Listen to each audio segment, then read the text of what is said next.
Hey everyone, good morning. We want to welcome you to the online gathering of the Pathways Church. Whether you're watching on Facebook or YouTube, we are glad that you are joining us and hanging out with us today. My name is Nick, and whether or not you are at home or driving in your car, whether it is Sunday at 10 a.m. and you're going along with this live stream with us, in the moment, or whether you are listening or watching to this on a Thursday afternoon while you go for a run. Whenever this is happening for you, we hope that this becomes a really good time for you to slow down, to reflect, hopefully to feel God's love in your life. I'm hoping really that there's a chance for you today to learn some things about God or the Bible that you didn't know before. And ultimately what we hope is that whatever it is that you learn about God through this moment here today, that it would increase your awareness of God's love for you. If you want to get to know a little bit more about us, you can certainly do that. You can go to our website at findpathways.com and you can get to know a little bit more about us there. But also, you can just message us here on Facebook or even reach out to us on YouTube and say, hey, I want to learn a little bit more about who this group is. Please let me know a little bit more about who you are, and we would be really, really, really glad to do that. So, welcome. Just as a few housekeeping items here, some things that we're going to be doing today in this moment together that we have. We're going to do a little bit of singing. We're going to do that here now. Billy, our worship leader, is going to lead us in a little bit of singing. And the whole point of this is really just to begin to make us aware of God's presence in our life. Maybe you just need a little warm-up, like I go running most weeks, but I usually take that first half mile kind of slow because I'm just waking up. And so perhaps that is what this music part of the element is for you. It's sort of a warm-up to begin to acknowledge that God is here in the room with you today and with us. And so maybe you need that warm-up, and maybe the music itself, maybe the lyrics will kind of awaken your spirit to the fact that God is here with us. In between two songs that we're going to sing is sort of a reflection video. This one's based on Psalm 4. It's a prayer, and it's just another way for us to begin to acknowledge the awareness of God around us. And then after we're done with that, I'm going to come back and I'm going to continue in our series on Exodus, where we'll be learning some more stuff about the book of Exodus. And then after that, we're going to have a chance to do some communion, and we'll have a special video that'll play during this time of communion.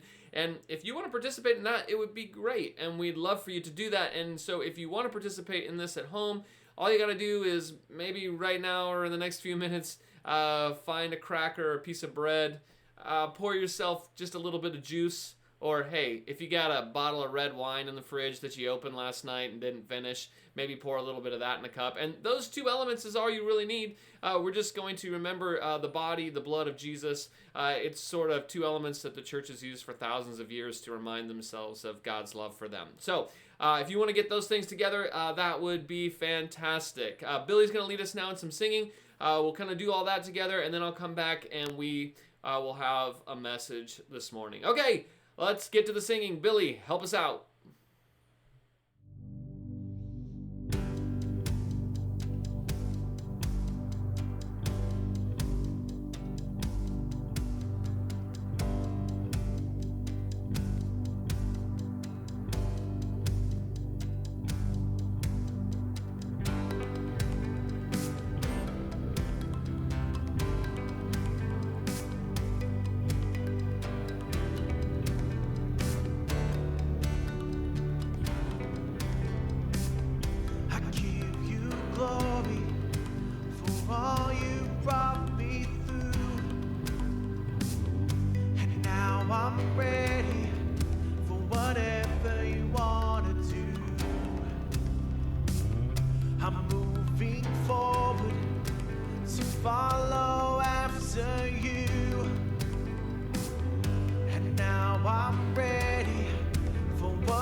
Your presence is an open door. We want you, Lord, like never before. Your presence is an open door.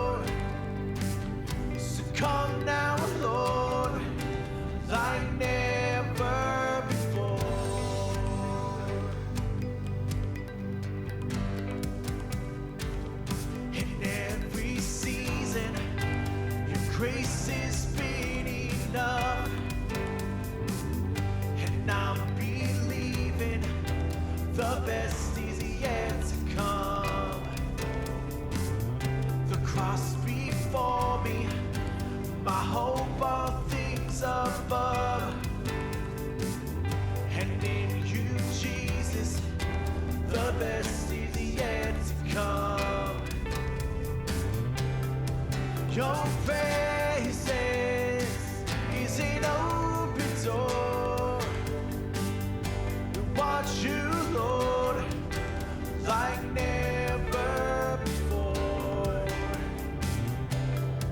Your presence is an open door.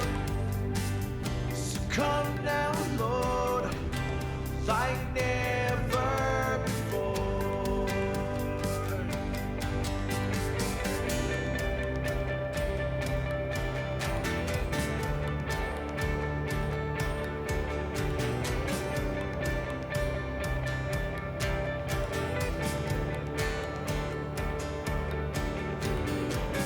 I know breakthrough is coming.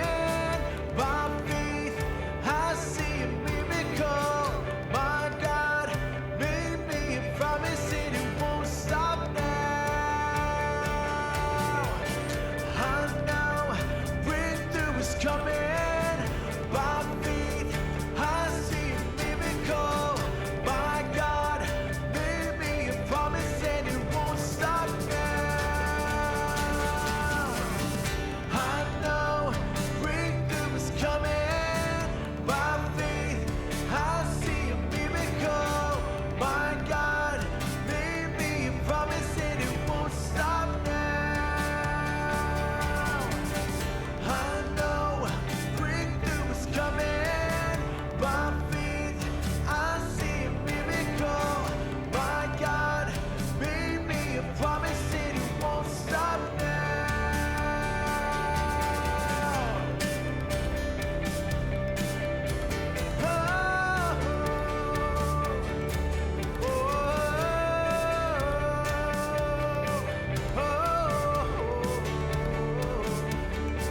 Your presence is an open door. Want you, Lord, like never before. Your presence is an open door. So come now, Lord, like never before. Your presence is an open door. We want you, Lord, like never before. And your presence is an open door. So come now, Lord, like never before. So come now, Lord, like never before.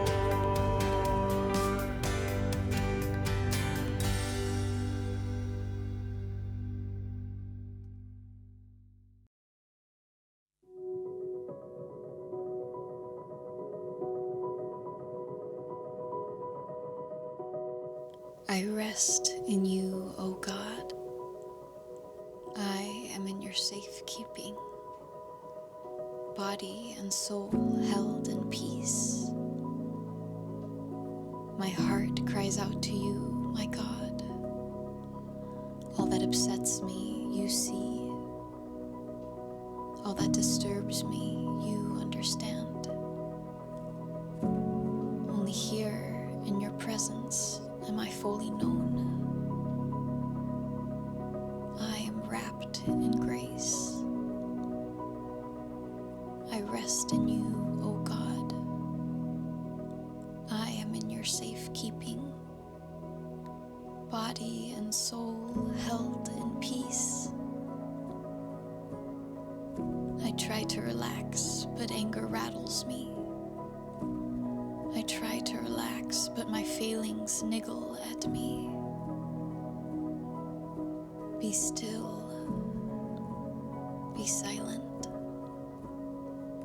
put your trust in the Lord. I rest in you, O God. I am in your safekeeping.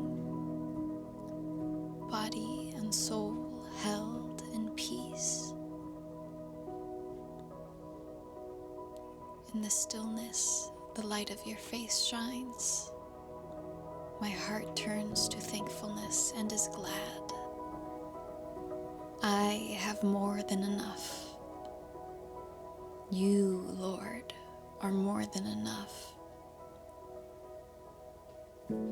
I lie down to sleep, safe and sound. I rest in you, O God. I am in your safekeeping. Body and soul held in peace.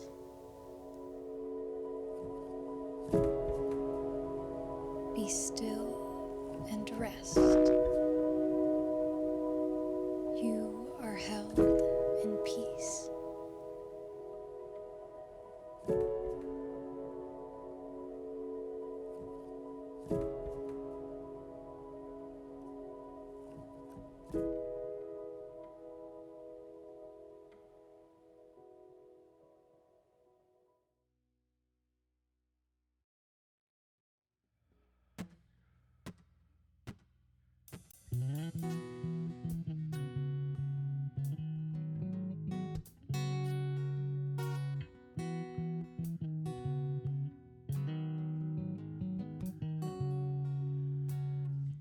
All things are possible when we believe. All chains are breakable when we receive Yahweh. You keep your promises. If you said it, we believe it. If you said it, we believe it. If you said it, we believe it. Yeah. Show a man of your word. If you said it, we believe it. Oh, yeah, yeah, yeah. If you said it, we believe it. Yeah. Show a man of your word. All things are possible when we believe. Old chains are breakable when we receive Yahweh. You keep your promises. If you said it, we believe it. If you said it, hey, if you said it, we believe it. Yeah, yeah, yeah, yeah. If you said it, we believe it. Yes, Superman of your word. If you said it, we believe it. Oh, oh, oh, oh, oh, oh, oh, oh. If you said it, we believe it. Yeah, Superman of your word. Sing, we have this confidence. You finished what you started. God, you have never failed. You always start with me. You're present in every step, patient with every heartache. God, you have never failed. You always start with me. Yeah, yeah. See, now and again, if you said it, we believe it. If you said it, we believe it. Yeah, 'cause you're a man of your word. If you said it, we believe it. Whoa, oh, oh, oh, oh, oh, oh. If you said it, we believe it. Yeah, 'cause you're a man of your word. Sing that again. We have this confidence. You finished what you started. God, you will never fail. You always start with me. You're present in every step, patient with every heartache.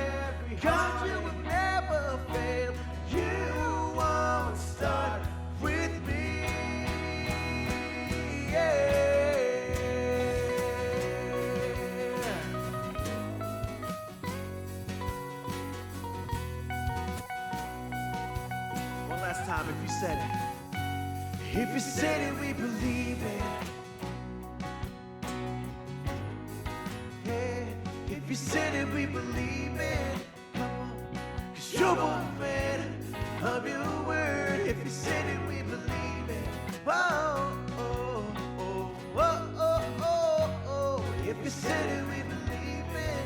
Yeah, 'cause you're a man of your word. Sing if you said it. If you said it, we believe it. If you said it, we believe it. If you said it, if you said it, if you said it, we believe it, believe it. If you said it, if you said it, if you said it, if you said it, we believe it, believe it.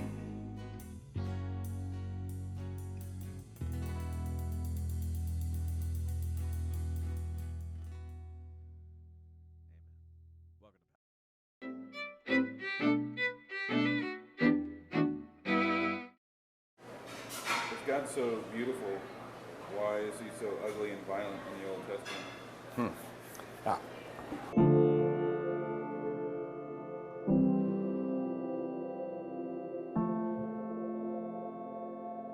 Well, first thing I say is that he's not mostly ugly and violent in the Old Testament. I think most of the Old Testament shows us God who's long-suffering and gracious, and a God, portraits of God that are perfectly compatible with what we find in Christ. But there's no denying that you find some very horrendous portraits of God there. A God who commands his people to slaughter everything that breathes in the land of Canaan, men, women, children, even the animals. And that's depicted as an act of worship. It's funny because other passages, God forbids child sacrifice, but now he says, go sacrifice their children as an act of worship. You have portraits where, God, Jeremiah says that Yahweh caused this suffering in Israel where parents got so hungry they ate their own little children. Good news. Cannibalism, yeah. Yahweh's depicted in Jeremiah 12 as saying, I will come and smash the parents and children together. I'm going to smash you. So there's just some horrendous portraits of God. 8 years ago, I collected all these portraits, and I was going to write a little book explaining them. I read all the books, that give an account of explaining why was God so violent, and I had a few little explanations of my own, put them all together, and I started writing this book. And about 100 pages into it, I said to myself, it doesn't work. I'm not even convinced myself, so how could I write this to try to convince others? These just don't. They may make God look a little less ugly, but they don't make him look nearly as beautiful as he's revealed on the cross. And what I came to see is even more troubling is that all Scripture is supposed to point to Jesus, which I believe is thematically centered on the cross. So all Scripture is supposed to bear witness to the cross. He says that explicitly in Luke 24 and in John 5. So how the challenge is not just to make God look a little more just, a little less ugly, a little less horrifying by justifying his evil, but to answer the question, how does this genocidal God actually point to the God revealed on the cross? So I despaired, I gave up on all that. And then, and here's the advice I would, first piece of advice I'd recommend to people. I resolved that out of covenantal trust, I will trust that God is fully revealed in Christ. Even if I can't explain these other passages, I'm going to trust that this is who he really is, because that's what the New Testament says. In Hebrews 1, verses 1 through 3, the author says, in the past, in various ways, in various modes, some translations have, with various glimpses of truth, God spoke through his prophets. But now in these last days, he's revealed himself through his Son, who is the radiance of God's glory and the exact representation of his being. Now he's drawing a contrast there. He's saying, whereas they got glimpses of the truth in the past, and God spoke through mediators, now he's come in his own person. The Son is the Word of God. This is God in person. And whereas in the past they had glimpses of his glory, now Jesus is the radiance of his glory. And those two terms are really quite close. Radiance and glory sound alike, and that's because he's saying he is the shininess of God's shininess. He is the light of the sun. When God really shines, it looks like Jesus. And then he says he's the exact representation of God's being. In the past, they had approximations. They had glimpses. And they saw God playing roles, but they didn't get down to the very being. And the word he uses there is hypostasis, which means essence. But in Jesus, we know exactly what God looks like, all the way down to his very essence. And so, and there's in my book, I've got 70 pages of these proofs that just show that the New Testament presents Jesus not as one revelation alongside others, but as a revelation that trumps all others. I mean, at one point, Jesus says, I have a testimony or a teaching that's weightier than John's. But then elsewhere, he says that John is the greatest. John the Baptist was the greatest of all the prophets up to him. So do the math. Jesus is greater than John. John is greater than all the other prophets. So that means Jesus' testimony carries more weight than all these other things. So we shouldn't put Jesus alongside of these horrendous pictures and say, oh, gosh, God's partly nice and partly mean. That's what most people do. They sort of smash it together and have the schizophrenic God. Rather, we should know that this is the real McCoy. And everything else, well, in various ways it will point to this, but keep your eyes fixed on, that's why the New Testament says over and over, keep your eyes fixed on Jesus. Or the way Paul and the author of Hebrews says it is, this is the reality, this is the shadow. Now don't use the shadow to reinterpret the reality. Use the reality to try to understand the shadow. So the most important thing is, don't let that screw you up. You keep your eyes, this is what God really looks like.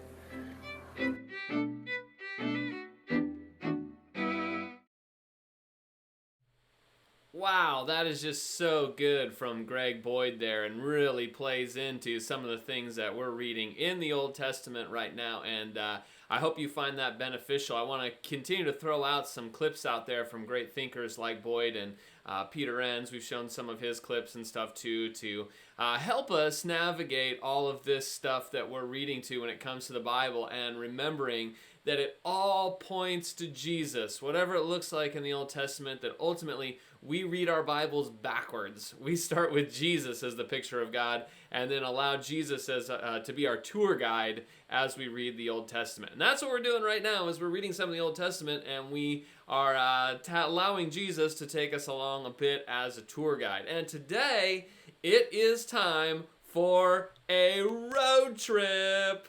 Don't you love road trips? I mean, that is just the best part of summer. I mean, some of the best moments, remembrances I have are from road trips with friends or family, and they're just so fun, where you set off and you're going to travel hundreds of miles together, and you're going to go exploring, and you're going to see new things, and you're going to feel like you accomplished something in the end. You're going to be like, well, we went on a journey together. I mean, we did a whole bunch of stuff. Road trips can be extremely fun, very fulfilling, but also there can be a few bumps along the way in a road trip. You know what I mean? I mean, sometimes road trips can be very fun, but they have their problems as well. And I noticed this week that some of our very own Pathways community, the Helms, were out on a road trip, and it looks like they had an incredible time, and they're back home safe here in Washington again.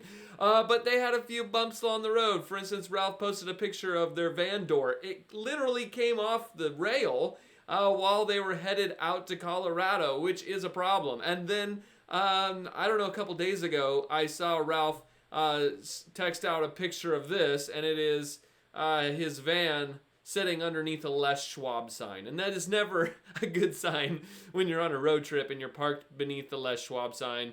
Great people at Les Schwab, but that means that probably something has gone wrong. And in the Helms case, this tire was what had gone wrong, right? And so they had to pull over, and they're stuck there for quite a while they're getting a new tire and all this. And that is what road trips tend to be, right? There's great ups, but there can be some pretty low lows, because all sorts of things become problems. People are stuck together for hours, so bickering and fighting and disagreements, and you kids shut up back there or I'm gonna pull this car over, right? Or sometimes finding gas is a problem. The car might break down or have issues. And so road trips are very fun, but there's all sorts of problems too. Well, today we're going to pick up the story with Moses and Israel on a road trip. They're on their way out of Egypt. They're heading to Sinai, which is the mountain of God and the ultimate destination as they're leaving Egypt. But on this road trip through the wilderness, they've got a few problems. Now, welcome once again to our series called the Exodus Records. This book of Exodus, what we're studying here, is actually season 2 of a 5-part show that we call the Pentateuch. There are 5 books in the Pentateuch: Genesis, Exodus, Leviticus, Numbers, and Deuteronomy. And we've looked at season 1, which was Genesis, And now we are looking at season 2, which is Exodus. And they're really not standalone works. They really all belong together because they continue the same story. And as we've been going through this material, right now here in Exodus, we've been learning some things. We've been learning how to read this type of material as adults. And we've been noticing some features in the text that perhaps we didn't see before. For instance, we've been noticing that some of the stories in this text are actually told more than once, that there are multiple traditions, different ways of telling the story that apparently floated around the people of Israel, that an editor at some point comes along and edits together. And we've noticed that in some of these differing traditions that there are some details that actually contradict one another. And we've learned, hopefully, at this point, we've made a little peace with the fact that that is going on and discovered that that's actually okay. This isn't a mistake. It's not an error. The editors weren't dumb. They didn't not realize that these two things contradicted one another. They're just simply trying to preserve these multiple traditions. We've also noticed that some of these details appear to have been theologized, that we're not reading history like we would read in a textbook today.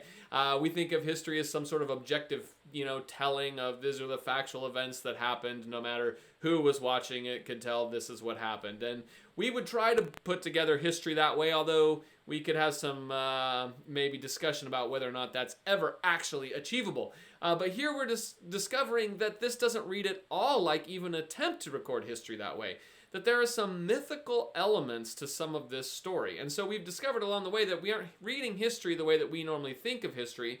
We're actually reading history told through the lens of theology. And these authors, they're not trying to trick us and tell us a story that didn't really happen to pull a fast one on us. They're actually just using these mythological or these theological pictures that are floating around in their culture to use those pictures to tell us a truth about who God is and their experience with God. It's just the way that they told stories. Now, today, we have the people of Israel having escaped Pharaoh and Egypt, and now they are on a road trip through the wilderness to get to the mountain of God, Mt Sinai. And predictably, as with any road trip, there are some problems along the way. And so today, rather than read through all these chapters, I'd just like to point out to you some of the difficult bumps in the road on this particular road trip. And the first one is this: water. Namely, where the heck are we going to get any of it? Okay, because anytime you're wandering around the wilderness, particularly a parched area like kind of the desert region around where these Israelites are wandering, water is going to be crucial. And of course, the Israelites may have plundered Egypt for all of their treasure and valuables on the way out, but did anyone remember to bring some water? Did anybody bring a water bottle, or who's got the water, right? Water becomes a huge problem in the journey through the wilderness. Now, Tanya and I went out on a hike. We were in Bend a couple weeks ago, and we went on a hike along the Deschutes River, and it was gorgeous. And we set out and we thought, oh, we'll just hike like a mile or two, and then we'll go back. And so we each had one of these like tiny little water bottles because we weren't going very far. But as we got hiking, the trail didn't end. It kept going on, and it just seemed like such a shame to not find the end of the trail. Like you start something, you want to complete it. And so we're like, well, let's just go a little further. And pretty soon we'd hike kind of 5 miles out, and we had to come 5 miles back. And we were really out of water quickly. And we thought, oh, shoot, like we should have brought more water with us. A big oops, right? And this is sort of an oops moment for the Israelites too. They are now out in the wilderness. They are not just on a short day hike here. They're going to be multiple days out in the wilderness, and they need water. And water becomes a critical piece of this whole journey and this road trip. In fact, the issue of needing water comes up, where's the camera? 3 times in less than 3 chapters, okay? It is a big deal, right? Where they need water. And the first time it comes up is in Exodus 15, verse 23. When they came to Marah, they could not drink the water of Marah because it was bitter. This is why it was called Marah. And the people complained against Moses, saying, what shall we drink? And he cried out to the Lord, and the Lord showed him a piece of wood. He threw it into the water, and the water became sweet. Now, the first place water really pops up as a concern is this place called Marah. And Marah means bitter. And because they get there, the people are thirsty. There's plenty of water around. It's just that the water is no good to drink. Which reminds me of a road trip I took with some students maybe 20 years ago. We went on a journey down to California, and we passed through Ashland, Oregon, which is where I grew up. And there's a park there in Ashland called Lithia Park. And what I knew, and these students didn't know, is that there is a special water in Lithia Park. They call it Lithia water, and it is mineral water, right? It really tastes like rotten eggs. And of course, none of these students know that, and so I told them this story about the magic of Lithia water and how people bottle it and take it home and drink it because it has magic powers to heal you and make you stronger. And so, of course, all of these students got their taste of Lithia water, right? And they hated it. In fact, I think one student even threw up after taking a sip of it. Because sometimes you can be so thirsty and you go in for a big gulp of water, but the water tastes terrible. And that's what happens here at Marah. The water is bitter. It doesn't taste good. And so we have a story here where Moses throws in a piece of wood, it becomes sweet, and the people can drink it. Now, this type of story is what we call an etiological story or an origin story. And it's probably told here as an explanation for how this place got its name. The place is called Bitter. Why was this place called Bitter? Oh, well, we have a story for that. And it's probably written later by people much later on to explain how something came to be or why it has that name. And these types of etiological origin stories, if you will, were very, very common in the ancient world, having a story to explain why a place got its name. But also in this story, it really is a reminder of the first plague of Egypt. And we're going to see that a lot. Allusions back to the plagues in Egypt, right? Because remember, the first plague in Egypt was what? Turning the water bad.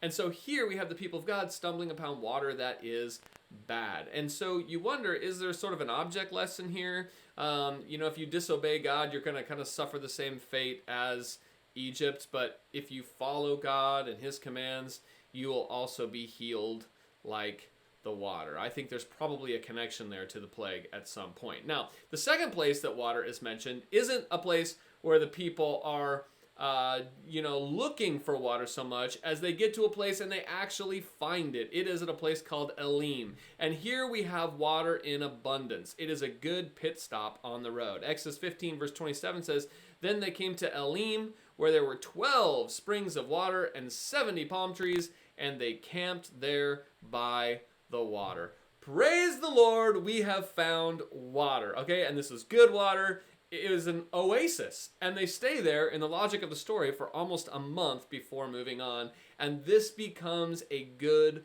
place of rest. Now, the third place that mentions water in these three chapters here in Exodus 15 through about Exodus 17 is a place called Rephidim.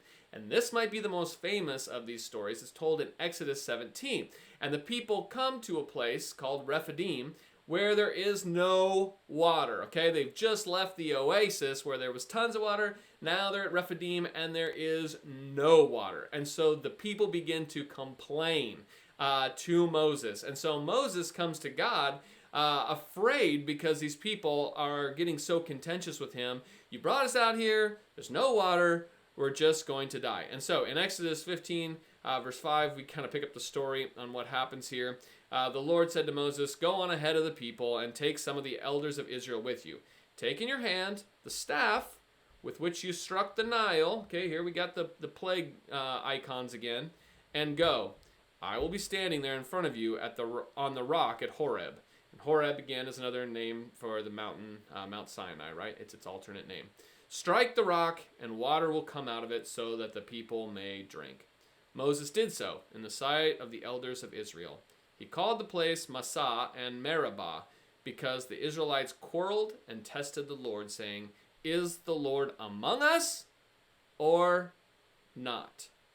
Now, again, this appears to be a story told to explain the name of a place. Massah, quarrel. Meribah means to test. And this is really a story about how this place got its name. But notice again the tie to the plagues. Moses uses his staff to strike the rock. And this, I would suggest, is not unintentional. It is very intentional. It is once again a reference to God's might and power in freeing the people of Israel from Egypt, right?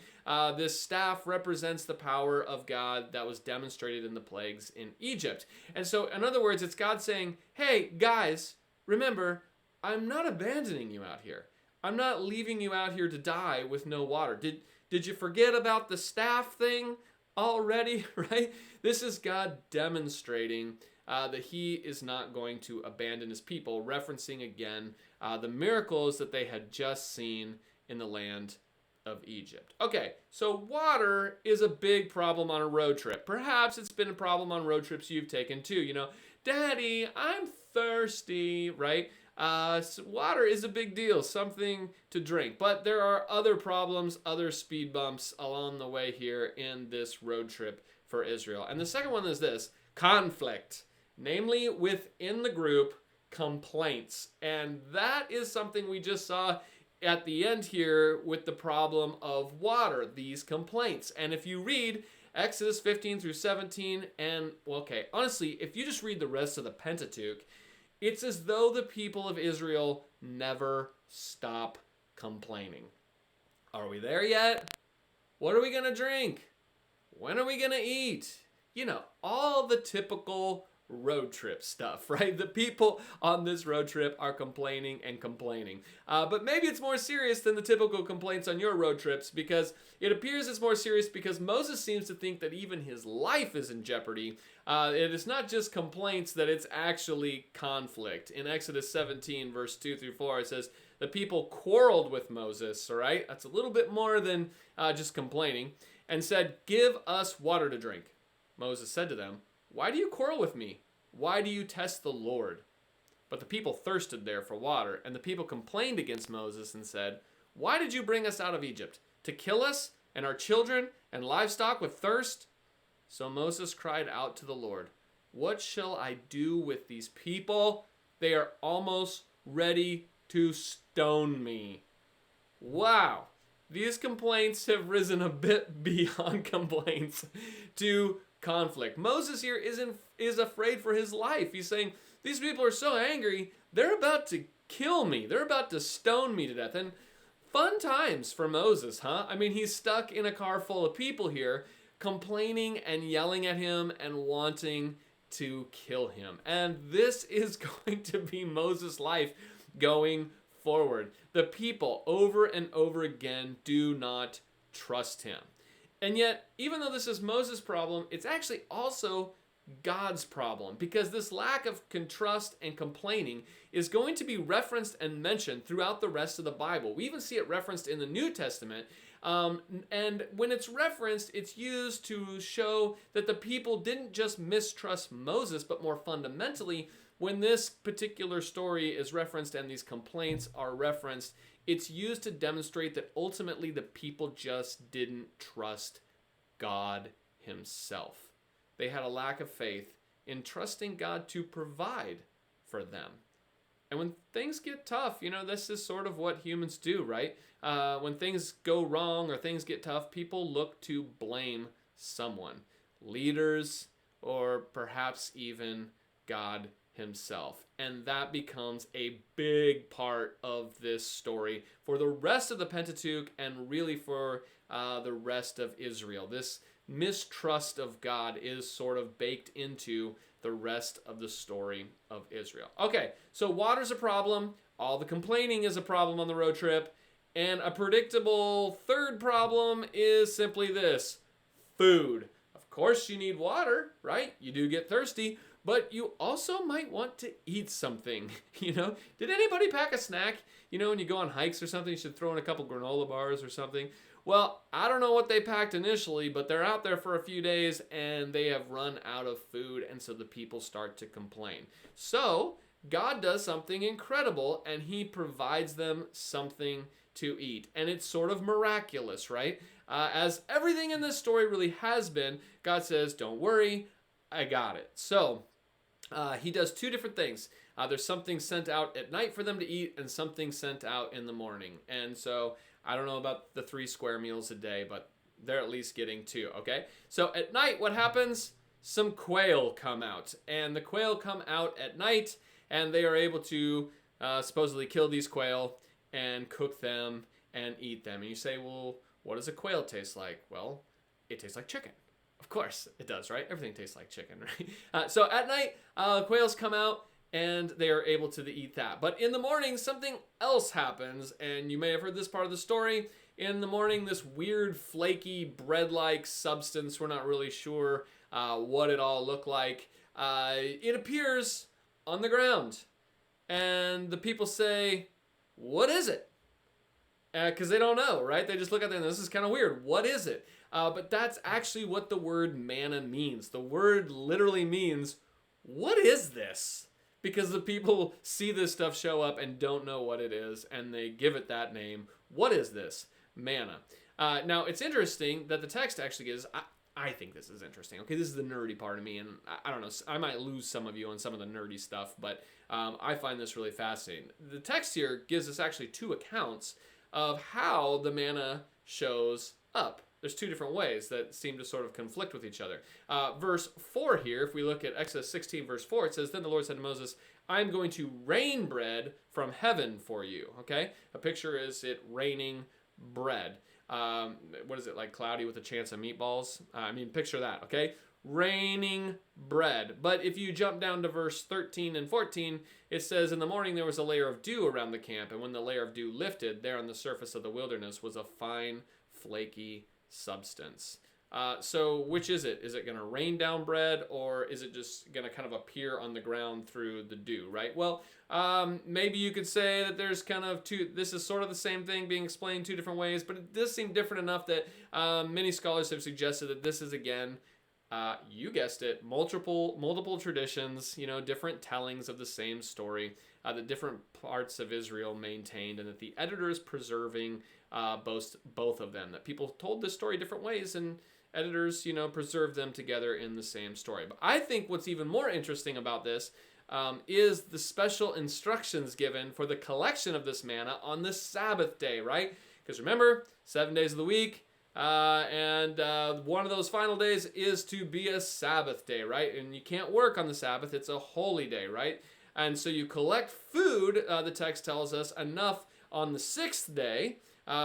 You collect twice as much. Normally you're only supposed to collect enough for that one day, but on the 6th day you're supposed to collect 2 days worth, because on the 7th day it's going to be Sabbath and you can't work, and collecting the manna would be work. And so Exodus 16, 22 gives us all these instructions, and just notice how specific it is that this is all about Sabbath, right? On the 6th day they gathered twice as much food, 2 omers apiece. When all the leaders of the congregation came and told Moses, he said to them, This is what the Lord has commanded. Tomorrow is a day of solemn rest, a holy Sabbath to the Lord. Bake what you want to bake and boil what you want to boil, and all that is left over put aside to be kept until morning. So they put it aside until morning, as Moses commanded them, and it did not become foul, and there were no worms in it. Moses said, Eat it today, for today is a Sabbath to the Lord. Today you will not find it in the field. 6 days you shall gather it, but on the 7th day, which is a Sabbath, there will be none. Okay? So this is kind of interesting here because it mentions Sabbath a lot, because each day with the manna, you were to collect just that day's amount, whatever you could eat in that day. You weren't to keep it for the next day. And if you did, when you wake up the next day, it was all like worms were in it, and it was all moldy and falling apart, right? And it was no good. But on the 6th day, something miraculous happens. You could actually collect 2 days worth, so you don't have to work on the Sabbath, and it actually kept on that particular day. Now, it sounds fine, right? It makes sense. Okay, can't work on the day. It makes sense. The guy would make a provision so the people don't have to collect the manna on that day, because Sabbath is a pretty big deal. The only problem is the Sabbath doesn't exist yet in the logic of this story. We don't get the command to actually have Sabbath, a Sabbath holy day, until a few chapters later in Exodus 20, when we get the 10 commandments. And so if this isn't even a command yet, how is Moses saying, hey, you all know the Sabbath, right? So we can't collect on the Sabbath, right? They don't even know what the Sabbath is, It hasn't even been told to them yet. And this is another reason why scholars think that this was obviously written much later by people who are very familiar with the Sabbath, that are writing the story from their perspective, where the events of Exodus 16 here are in the past, right? Rather than the people in the present writing it, where they don't know what the Sabbath is yet. Now, another interesting thing about that, both of those things are interesting, I think. The different ways manna shows up, the mentioning of the Sabbath so stridently, as if everyone should know what it is, even though it hasn't been told to them yet. But the third thing that's interesting is the use of a particular word, and that is the word omer. If you'll notice in verse 22, it says they are to collect 2 omers apiece, and you know exactly how much that is, right? An omer? No, of course you don't. I don't really either, right? And the Israelites reading this or hearing this did not know what an omer was either. In fact, we discover that's true a few verses later in Exodus 16 verse 36, right? Where it says, oh, by the way, an omer is 1/10 of an ephah. Now, Exodus 16:36 only exists because the people of Israel did not know what an omer was, so the author had to define it for them. And Exodus 16:22, where it talks about these 2 omers, is the only place in the entire Bible that refers to an omer. It's the only place where an omer is a unit of measurement. Now, an ephah, on the other hand, was much better known. It's used more than 30 times in the Old Testament. And the writer here then obviously has to define omer because it's a term that isn't used anymore when he is putting this material together. And so the popular unit of measurement at this time, much further down the road, right, is an ephah, which is about a half gallon today. And so an omer, thus, he's saying, is about 5 to 6 gallons, right? So in other words, this is just another reminder that there are editors much later on who are putting this material together, and it's so much farther along in the timeline of things that there are units of measurements that aren't even used by the people of Israel anymore, and the author has to go ahead and explain what these unit of measurements are, not just to us, but actually to the people of Israel reading and hearing this story. Now you say, who cares? I don't really care if they collected an omer or an ephah. It doesn't make any difference to me. Well, okay, I understand, but to me this is a really fascinating verse because it shows us again that this material is being assembled much later and not recorded in the moment as literal history by Moses himself. But what we learn here in all of this is God is going to provide for his people. He is going to provide the basics for people. If they need water, he's going to provide that. If they need food, he is going to provide that. And God is demonstrating his power here, not just over Egypt, as we've seen in the past, but now over the basic essentials of life. And this is a major deal for the people of Israel. Now, that brings us to the 4th major problem or concern on this road trip, which is simply safety. Or perhaps a better word would be security. Security issues, right? Because once you're out there on a road trip, this isn't your land, and you're walking through some foreign land, there could be some people who may not want you trespassing, correct? And quickly, the Israelites find themselves at odds with another people group. They're traveling around needing water and food, but also protection from people whose land they are walking through who may not want them to be there. And so in chapter 17, the Israelites find themselves under attack from the Amalekites. And this is sort of another famous story that's almost seems sort of magical, right? So let's read this here. Exodus 17, verse 8. Then Amalek came and fought with Israel at Rephidim. Moses said to Joshua, "Choose some men for us and go out and fight with Amalek. Tomorrow I will stand on the top of the hill with the staff of God in my hand." Okay, once again, the staff of God. So Joshua did as Moses told him and fought with Amalek while Moses, Aaron, and Hur went to the top of the hill. Whenever Moses held up his hand, Israel prevailed. But whenever he lowered his hand, Amalek prevailed. But Moses' hands grew weary, so they took a stone and put it under him, and he sat on it. Aaron and Hur held up his hands, one on one side and the other on the other side, so his hands were steady until the sun set. And Joshua defeated Amalek and his people with the sword. wow, we got our first battle scene here on this road trip, but it's sort of a bizarre story, and it presents some kind of interesting questions for those of us who want to maybe unpack it a bit here. For instance, as Israel is going into battle, where did they get all their armor? I mean, where did they get their swords? I would assume they might have some sort of protective gear as well. Where did they get the armor to fight this battle? And some said, oh, well, maybe they took it from the Egyptians when they left. And we do have them plundering the Egyptians, but it seems rather unlikely that the Egyptians also outfitted them with weaponry as on their way out. And if they had done that, when Israel was trapped up against the Red Sea or the Sea of Reeds, why didn't they turn and fight rather than be so afraid, right? It seems sort of unlikely. Other people have suggested that perhaps they took the armor off the dead Egyptians who drowned in the Dead Sea, or in the Red Sea incident, right? Maybe as they washed ashore having been drowned, that they pulled some of the armor off them. I think that's probably a more likely explanation. But notice here that the author doesn't care to explain any of this, right? It seems like sort of a plot hole, and the author isn't bothered by this at all. Now, there's another weird part about this, and this is the part where Moses is holding up his hands.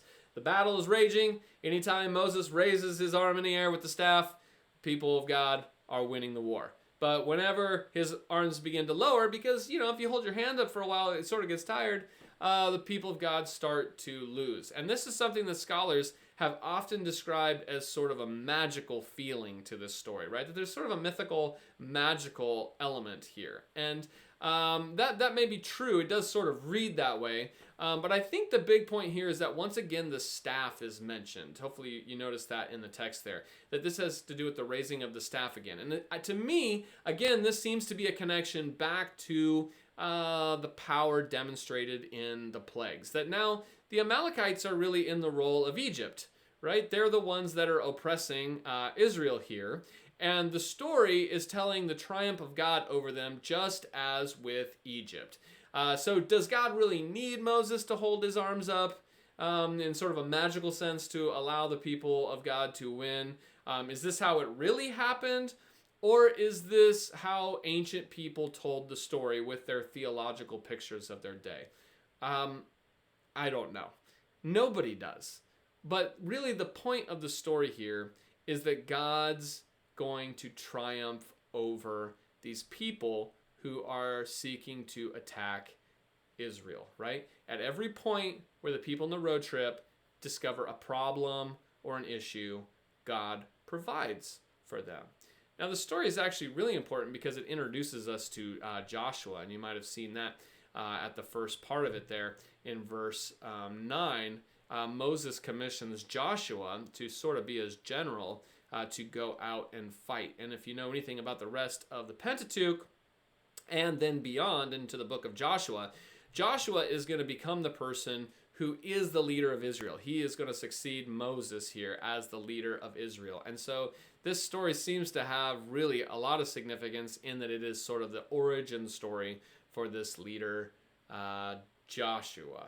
But another question about this story that I find interesting is why the Amalekites, right? I mean, there's all sorts of people they could have gotten into a fight with. Why is it these Amalekites? And it's interesting, right? I mean, you could say, well, because they were the people who were there. And perhaps that's true. But it's interesting that the Amalekites actually do become the arch enemies of Israel. And much later in King Saul and King David's day, they are the major antagonists that work to block Israel's unification around one monarch. And so many people have suggested that later writers in David's day actually add this story into the text as a sort of anti-Amalekite propaganda story, especially in light of verses 14 and 16. It says, "The Lord said to Moses, write this as a reminder in a book and recite it in the hearing of Joshua. I will utterly blot out the remembrance of Amalek from under heaven."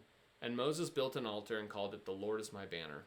He said, "A hand upon the banner of the Lord. The Lord will have war with Amalek from generation to generation." Now, those are pretty strong words, and many have suggested that perhaps later writers in the time of David and Saul are identifying this initial battle with the Amalekites as sort of an etiological explanation story, origin story, for their generations-long conflict with the people of Amalek. And I actually think that's worth considering, right? Because especially after David defeats the Amalekites in 1 Samuel 30, we never hear from them again. And that just seems surprisingly coincidental. And so perhaps that is one of the reasons that this is the people group that they come at the very birth of the nation of Israel. Who do they run into? Those darn Amalekites we've been having these problems with for all these years. And so perhaps this story is there to tell the origin of this ancient enmity between Israel and the Amalekites. Okay, so that's unpacking a little bit of the bumps along the road here. But the important thing to see through all of it is that really what God is doing here is seeing them through. No matter how much of this you think is historical reality, the theological point that the text is communicating to us is true, that God will deliver his people out of Egypt, and every step toward where he is leading them, God can be trusted to provide for them, okay? I mean, that is the point of this story. No matter how much of it you want to consider historical, ahistorical, whatever else, the point here that these ancient authors want to get across is you can trust God to bring you where he's taking you. Now, so much so that a strange tradition emerges because early Jewish commentators realized that weird story at Rephidim where Moses hits the rock with his staff and water comes out, they realize that is a really cool story, but that there are some holes in the plot of this story of the road trip, right? And I'm saying this is long before Jesus' time. These are ancient Jewish commentators who realize, oh, okay, Israel's actually going to be wandering around this wilderness ultimately for 40 years. And it's nice that they got water out of a rock one time, but what did they do the rest of the time? Okay, so they were actually looking at this text the same way that we are, noticing there's some plot holes here, some things that don't quite add up. And so they actually, early on in Jewish commentary, there was a tradition emerged that this rock that Moses initially struck at Rephidim, that this rock was then carried with them everywhere they go, and that it would continue to produce the water that they would need to drink everywhere they went. It was sort of like a water fountain on wheels, right? I mean, they just took it with them. Wherever they went, they just take this rock. It was like a portable water fountain that they could take with them. And you say, well, that's weird and probably unlikely that that's what happened, right? But that is how the early Jewish commentators, there's a tradition that goes all the way back very early on where people are noticing, there's some plot holes here. We need water everywhere we go for 40 years. So it must have been a mobile traveling water fountain rock. But as weird as that is, in the New Testament, the Apostle Paul appears to be aware of this tradition. And I think this is a really cool thing to notice here. In 1 Corinthians 10, he's speaking about this Exodus event, and he says this in 1 Corinthians 10, I do not want you to be unaware, brothers and sisters, that our ancestors were all under the cloud and all passed through the sea, and all were baptized into Moses in the cloud and in the sea, and all ate the same spiritual food, and all drank the same spiritual drink, for they drank from the spiritual rock that followed them, and the rock was Christ. Did you catch that? A rock that followed them around and let them drink. It appears the Apostle Paul here is talking about the rock of Rephidim. And it appears that he is aware of this tradition, that it wasn't a one-time moment, but that this rock traveled around with them providing water. And you think, is it likely that that happened? I mean, probably not. It's not in the text. And you think, does Paul believe this? We don't really know. But notice what Paul does. Paul uses this story then to say something theological. He says something so incredible. He says that, that rock of Rephidim, Jesus is that rock. That rock was Christ. And it's a very Paul thing to say. He's saying that Christ was with those Israelites, though they didn't know it, way back then in the wilderness. That his presence was with them, that he was the rock. And you say, that is mind-blowing. This is some sort of tradition. It's not even in the text. Does Paul believe this? Do we believe this? I don't know. But I think what's so interesting here is that for Paul, it doesn't seem to matter if it's true or just a tradition, because he is going to model for us what we have been talking about in this whole series anyway, because he is going to take this tradition, whether it's true or not, and he is going to use it to point to Jesus. And I would suggest that that is a great model for us as we try to figure out here, what do we do with some of these stories that we're not sure how much of it is historical reality and how much of it is theological, mythological pictures, right? But he actually models for us what to do here because it doesn't appear to matter to him whether it's historically real or not. He is going to use this story to point to Jesus. And I suggest that this is what we always do with the text as we read it. That we don't need to get hung up on the historical nature of all these things. We should follow in the pattern of Paul and allow the text to do what the text is given to us by God to do in the first place. Its whole goal is to point us to the true Word of God, which is Jesus himself. That is the true value of the Bible. And Paul models for us the very thing that we have been talking about. Isn't that incredible? Paul says that traveling water fountain, that was Jesus himself with you, sustaining the people of God with his living water. You see, Paul allows the tradition associated with this story to point people to Jesus. He doesn't throw it away. He doesn't say, well, it didn't really happen, so it's garbage or it's a mistake. No, he repurposes it to point people to Jesus. And I suggest that we can do the same thing. We don't have to read Exodus as a complete, impartial, objective, factual history. We can actually acknowledge its plurality of voices and traditions and still allow it to be useful as God-breathed scripture pointing us to Jesus. Because the text still speaks. God has breathed into this text and he is still speaking to us through it. And one of the ways he may be speaking through this text today is a reminder that whatever journey you're on today, whatever road trip you have found yourself on in life, however lonely you might feel, whatever problems or setbacks that you might face, that the presence of God is with you. He is on the journey with you. He will not abandon you. He won't lead you out into the wilderness and let you die. He is the rock, and he will sustain you when things are difficult.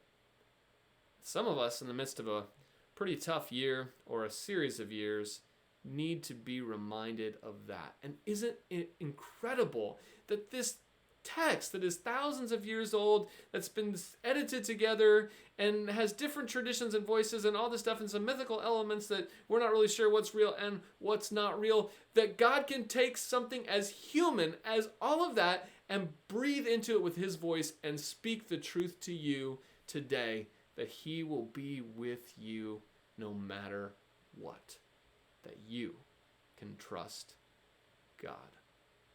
And that is something to celebrate.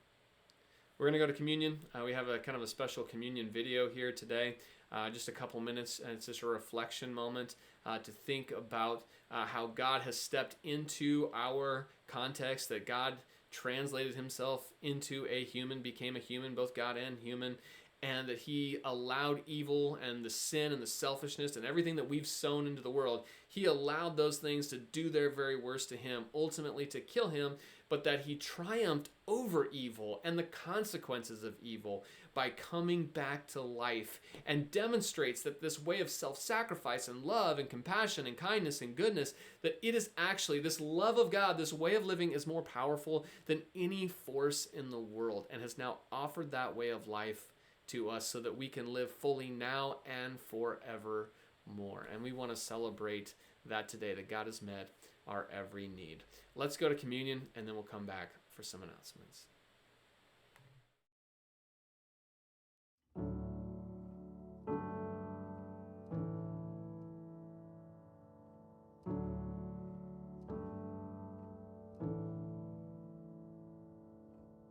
Gracious Father, we give you praise and thanks for this holy communion, the body and blood of your beloved Son. The body is broken, God's love poured open to make us new. Lord, make us new.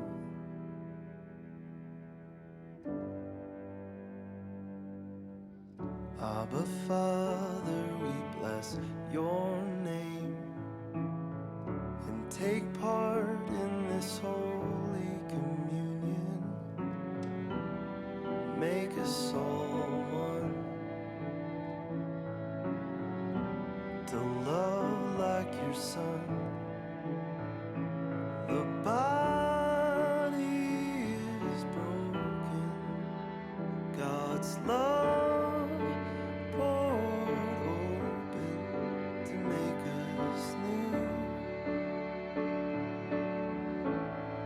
Lord, make us new.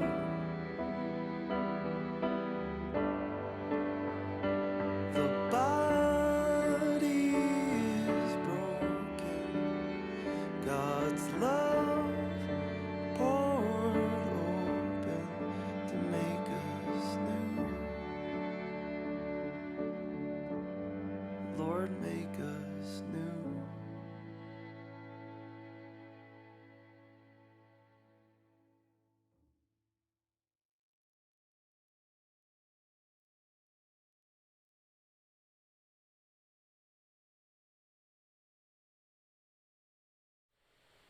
Lord, make us new. That is a great prayer, and we know that he will do that today. Hey, as we wrap up, I want to give you just a couple announcements, some things that are going on just to keep in mind. And the first thing is this: if you'd like to give, you can do that. You can, if you want to donate and help support financially the Pathways Church community. We're expanding. We're looking to expand like kind of our place and where we meet in person, but also just online. There's a lot of you that meet here with us online, and we were talking to some of you about just starting local kind of house churches in your neighborhood, and we want to really continue to expand that. And so if you want to support what we're doing here, you can go to our website, findpathways.com/donate, and you can give a one-time gift or a recurring gift there. That'd be great. You can also text in a gift amount to the number 84321. And we just got a bunch of exciting things coming up, and it's only possible because so many of you gave, even during this last year, which was just upside down and nuts. And I just want to thank you for that.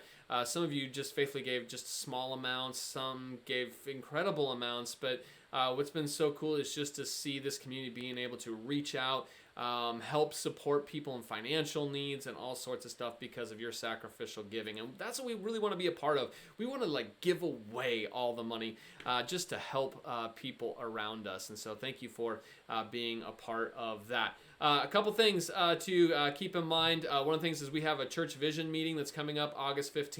We're going to meet at 8 a.m. or excuse me, 10 a.m. Not 8 a.m. I won't be there at 8 a.m. We're going to meet in person this day as we have been all summer long.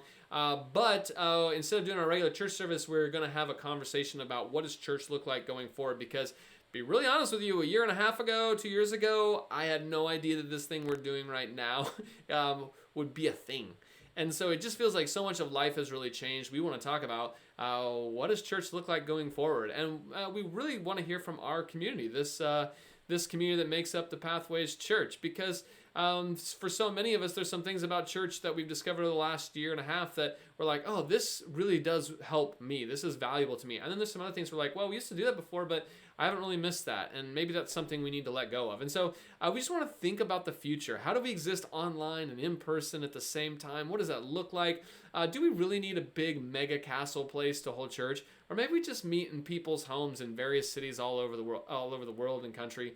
I don't know. We're just going to get together. We're not that so big of a group that we can't meet together and throw out some ideas and pray and just begin to ask God to share with us a little bit about where we should go in the future. And so I just want you to put a pin on August 15th and consider joining us if you could. We'll figure out some sort of online option too so that you can participate in that if you are online as well. Also, if you want to stay up to date on some more of our announcements, you can do so by signing up for our newsletter. And if you're not on the newsletter list already, you can Facebook message us and drop us your name and email address, and we'll add you to that. Or you can email me at my email there, and we will make sure to add you to the list as well. That is most of the announcements for today. We just want to thank you again for joining us today. Hopefully you learned a little something different about the Bible text or about God. And of course, all of these things we're learning don't mean anything if they're not leading us some way towards Jesus and allowing him to begin to change who we are to more like himself. And so I pray that this week that you would experience the love of God in your life everywhere that you go. Okay, we'll see you next time. Bye.